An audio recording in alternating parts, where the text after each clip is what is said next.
My mission is simple, to make you money. I'm here to level the playing field for all investors. There's always a bull market somewhere, and I promise to help you find it. Mad Money starts now. Hey, I'm Cramer. Welcome to Mad Money. Welcome to Cramerica. Look, my friends, I'm just trying to make a little money. My job is not just to entertain, but to put it in context. So call me 1-800-743-CNBC. Tweet me at Jim Cramer. Every earnings season, we try to grade the companies that report. But some of these report cards are a lot easier to parse than others. When we were grading, we want something objective and easy to get your head around. Nothing opaque, nothing confusing. Ideally, we hope for companies like Reddit. Our guest last night, Wall Street was expecting to be a money loser with little growth. Instead, we got a highly profitable quarter with modest growth, and that's why the stock soared 42% today. Stocks can make you a lot of money, can't they?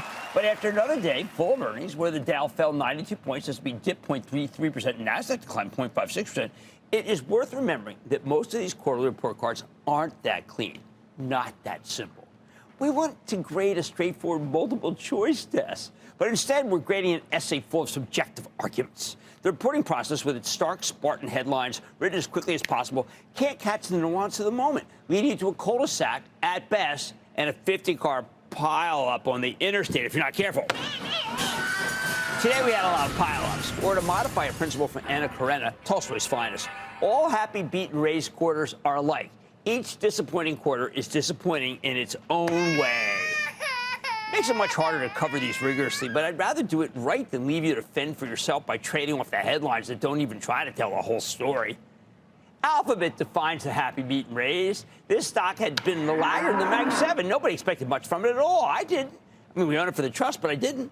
The company has a really bad habit of giving you a muddled message, even when it's doing well. So it routinely sells off on earnings. Last night, though, we got a quarter that was like the old... No, it wasn't like Alphabet. It was like the old Google, and it was still called Google. Search was fabulous. YouTube was great. Google Cloud, they didn't have that then. It's on fire. 5 years, and look at that thing. The stock shot up almost 3% today in response, and I bet it can keep running for days and days. Yes, it was that much better than expected. Yes, it is that inexpensive. And Alphabet, where everything's working, is worth a lot more than Alphabet, where only part of it's working. Hey, you can quote me on that. Given that all happy beat and raise quarters are the same, we don't need to do a deep dive into Reddit or Garmin. The consumer electronics company, if you're a fisherman, you know which these Angler, which earn $1.99 per share. Streamers are looking for $1.45. Or that matter, the crisp set of numbers from Visa and the amazing earnings from Shake Shack. More on that one later when we speak to CEO Rob Lynch.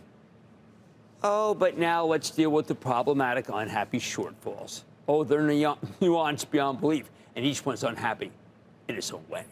Let's start with AMD, one of my favorite semiconductor stocks for a very long time. Now, we're trying to buy it for my charitable trust. Last night, AMD reported an extraordinary quarter, numbers I could never have imagined a year ago, 2 years ago. Back then, I would have thought that making $2 billion in artificial intelligence chips would be incredible, and now it looks like it do $5 billion. But traders don't care about the quarter that's now in the rearview mirror, do they? They care about the next quarter and the next 12 months, for that matter. And on that basis, AMD did well, but not well enough.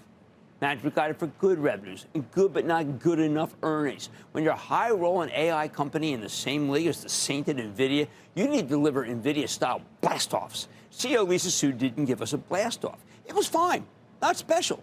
Of course, the problem with the forecast is that AMD is facing supply constraints. They really can't make enough chips to meet the demand. That's a high-quality problem. And, the forecast was like, here, there. Think of this company as a B student that basically gave you an inline forecast right down the middle. That's not enough. So the stock got its clock clean. Same wags said that AMD gave you an actual, some of them said they gave you an actual forecast cut. I don't believe it.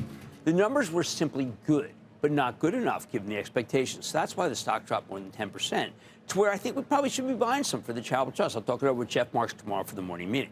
Then there's Cramer fave Eli Lilly. The House of Pain. Here's a stock that's been almost as hot as NVIDIA. It's up 45% for the year, even after today's hideous 6.2% collapse. Given how much Lilly had run into the quarter, we needed to see some extraordinary numbers from the revolutionary GLP-1 drugs for diabetes and weight loss, right? Zepbound. And we also needed them to raise their forecast dramatically. But we got nothing like that. Instead, Lilly reported a clear miss, a real whiff, and the explanation for it was totally opaque. I am still trying to figure out what the heck happened. Was it too much supply, too little demand? Stock finished about 56 bucks. At one point, it was down 100. Talk about an unhappy forecast. You know, my mom loved me.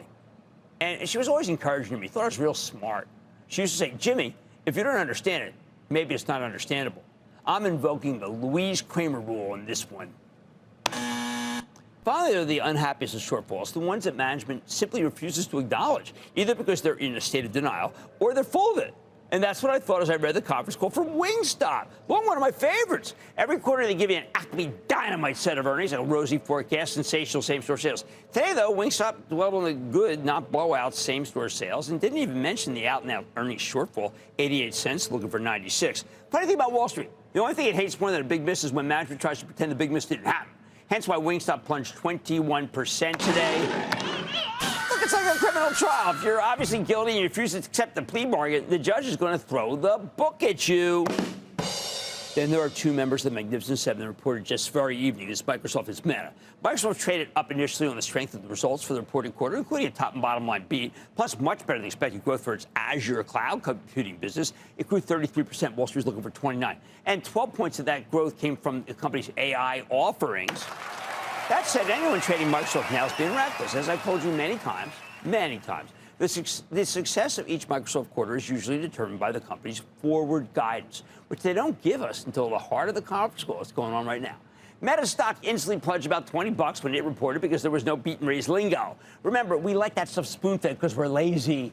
I had to bat this one around for a while with the crew because there are puts and takes to the guidance. That's another technical term, puts and takes. What the hell does that mean? And I still can't be sure that it should be down so much. It's coin and money, for heaven's sake. Again, hard to pin down a non-beat and non-raiser that made the numbers. Bottom line, memo to CEOs everywhere. Each gutter ball, every strikeout must be explained or you'll be concerned that you simply don't take the process seriously. If you don't want to face the music, then you need to give us the happy family of good results and a sunny forecast. When you can't do that, you at least need to straightforwardly admit that you were wrong, why, and how it will be fixed in time, indeed, for the next report card. Jordan in Oregon. Jordan. Hey, good afternoon, Jim. Booyah. Thanks for taking my call. Oh, my pleasure, Jordan. What's going on? Awesome. With data centers and all of the GPU chips heating up in the market, the need for liquid cooling systems to keep them running at optimal speeds should be essential. You had HP on the other day to talk about their plans to beat the heat, and I was wondering if you could give me your take on a different ticker symbol in the same field. Ticker symbol is VRT. Okay, so this is a really interesting situation because these are all.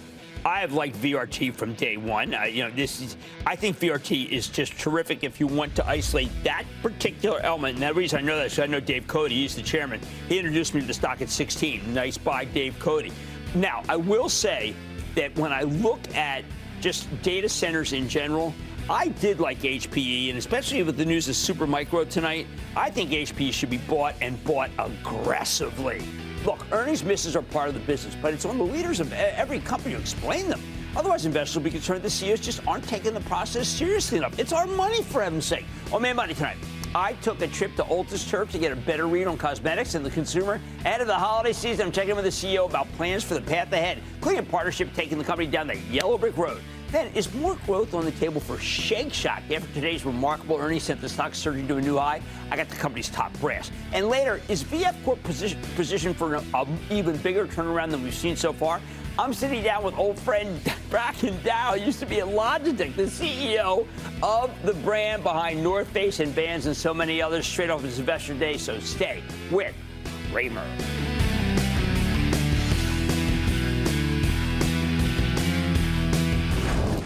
Don't miss a second of Mad Money. Follow @Jim Cramer on X. Have a question? Tweet Cramer. #MadMentions. Send Jim an email to madmoney@cnbc.com or give us a call at 1-800-743-CNBC. Miss something? Head to madmoney.cnbc.com.